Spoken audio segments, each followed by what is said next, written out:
Hai guys, Assalamualaikum dan salam sejahtera. Selamat datang ke channel YouTube Pendaki Melaya.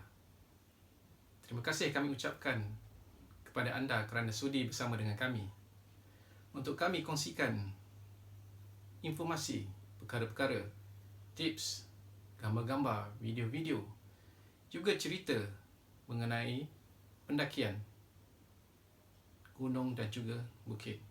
Dan tidak lupa, temu bual eksklusif dengan beberapa ikon-ikon pendakian. Saya Apai, dan hari ini saya akan kongsikan 3 asas utama persediaan awal sebelum pendakian.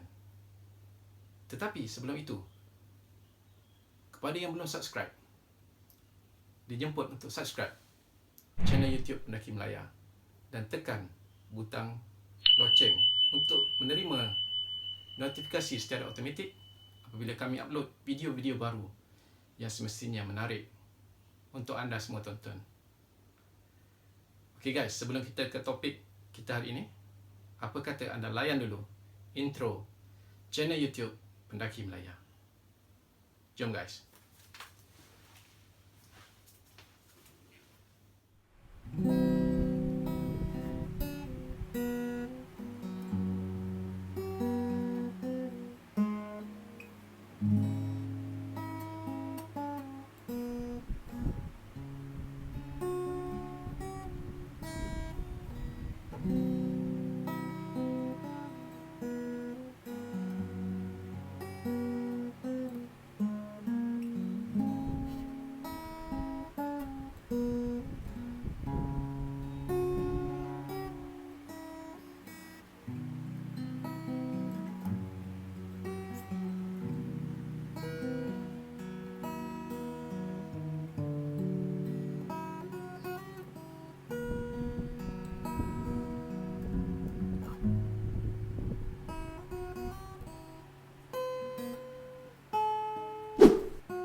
Hai guys, mari kita mulakan topik kita hari ini, iaitu 3 asas utama persediaan awal sebelum pendakian.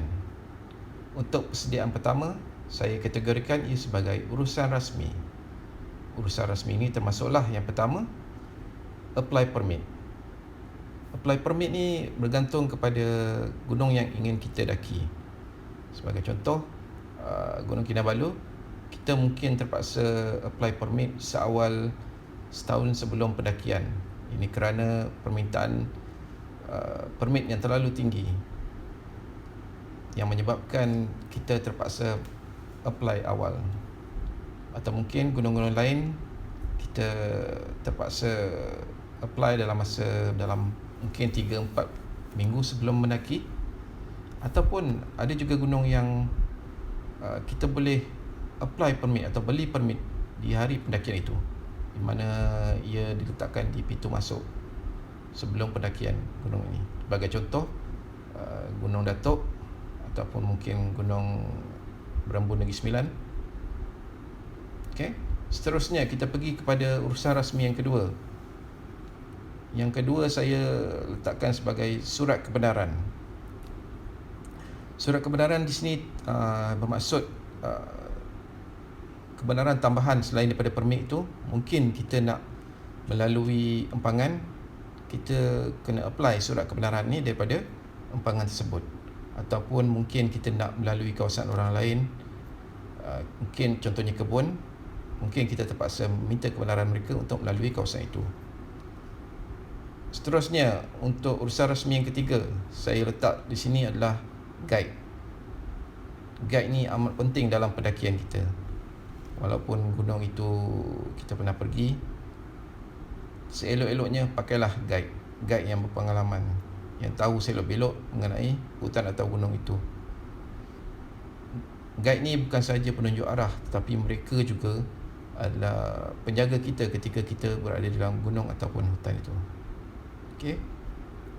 Seterusnya, urusan rasmi yang keempat saya letakkan sebagai transport. Transport di sini bermaksud senang cakap, four wheel drive. Mungkin starting point untuk pendakian kita tidak dapat diakses mudah oleh kenderaan kita, jadi kita terpaksa memakai four wheel. Jadi berurusanlah dengan mereka yang ada four wheel yang menyediakan khidmat ini untuk pergi ke starting point itu. Seterusnya, untuk persediaan yang kedua, saya kategorikan sebagai persediaan fizikal dan juga stamina.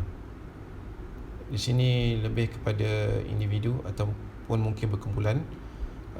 Pertama sekali, apa yang anda boleh buat adalah anda perlu perbanyakkan stretching untuk meregangkan otot-otot anda. Seterusnya, anda juga boleh membuat exercise seperti naik turun tangga ataupun exercise yang boleh menguatkan otot-otot di betis dan juga lutut anda. Dan seterusnya, jika anda ingin ke gunung-gunung yang tinggi, contohnya Kinabalu ataupun Gunung Tahan ataupun G7, G11 ke, ataupun gunung-gunung di luar negeri, dinasihatkan supaya anda membuat training ke gunung-gunung yang rendah ataupun ke bukit-bukit supaya otot-otot anda menjadi terbiasa untuk berjalan jauh. Okey. Seterusnya, untuk persediaan yang ketiga, saya kategorikan sebagai persediaan mental. Persediaan mental ni saya bahagikan kepada dua. Yang pertama, persediaan dari segi barang.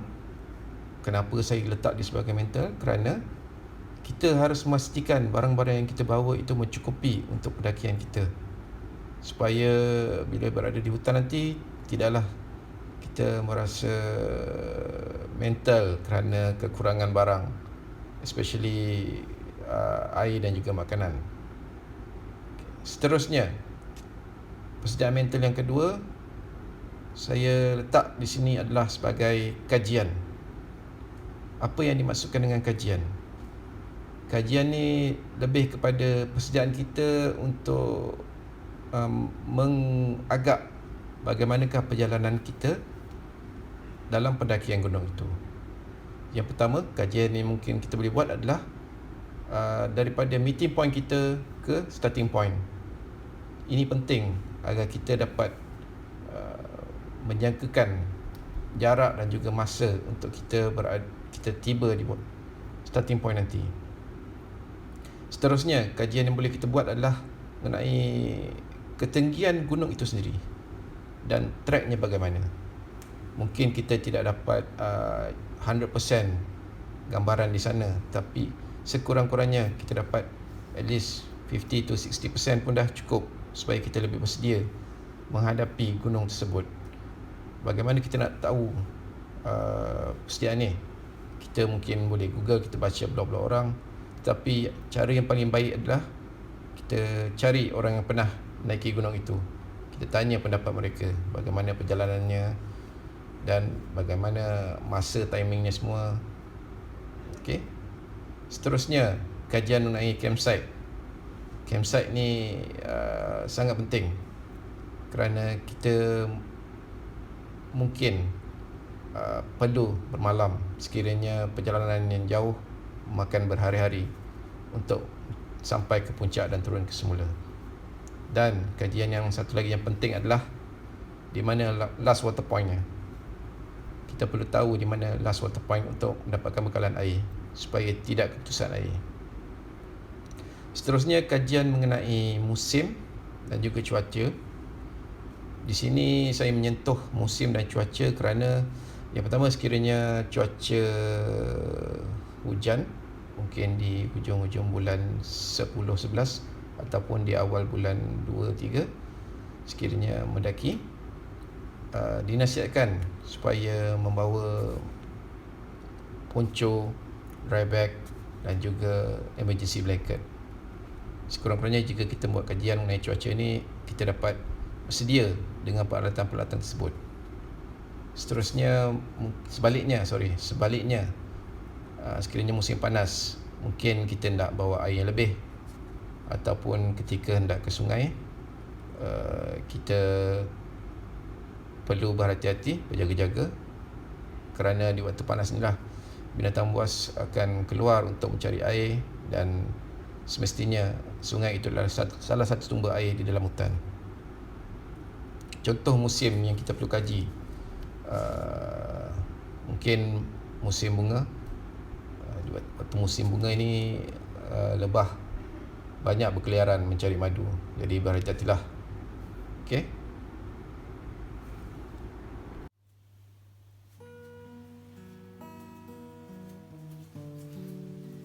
Okey guys, itulah dia 3 asas utama persediaan awal sebelum pendakian. Saya yakin untuk persediaan yang pertama, iaitu urusan rasmi, majoriti daripada pendaki tidak melakukannya. Kerana apa? Kerana gogo-gogo anda telah pun melakukannya untuk anda, telah pun menyediakannya untuk anda. Akan tetapi untuk persediaan yang kedua dan yang ketiga, iaitu persediaan fizikal dan stamina, dan juga persediaan mental, diharap anda semua melakukannya. Bersedialah dengan kedua-dua persediaan ini agar pendakian anda lebih bermakna, anda lebih enjoy ketika anda mendaki. Okay guys? Okay guys, sekiranya anda ada sebarang komen yang ingin anda kongsikan, atau mungkin tambahan kepada perkara-perkara asas ini, dijemput untuk memberikan komen di bawah. Dan jangan lupa untuk like dan juga share video ini. Semoga ia dapat memberi manfaat kepada semua kita pendaki-pendaki. Dan juga jangan lupa subscribe kepada channel YouTube Pendaki Melaya ini dan tekan butang lonceng. Okay guys, jumpa anda lagi di episod-episod akan datang dengan konten-konten yang lebih menarik. Okay, sementara itu, take care, jaga kesihatan. Jumpa lagi. Assalamualaikum.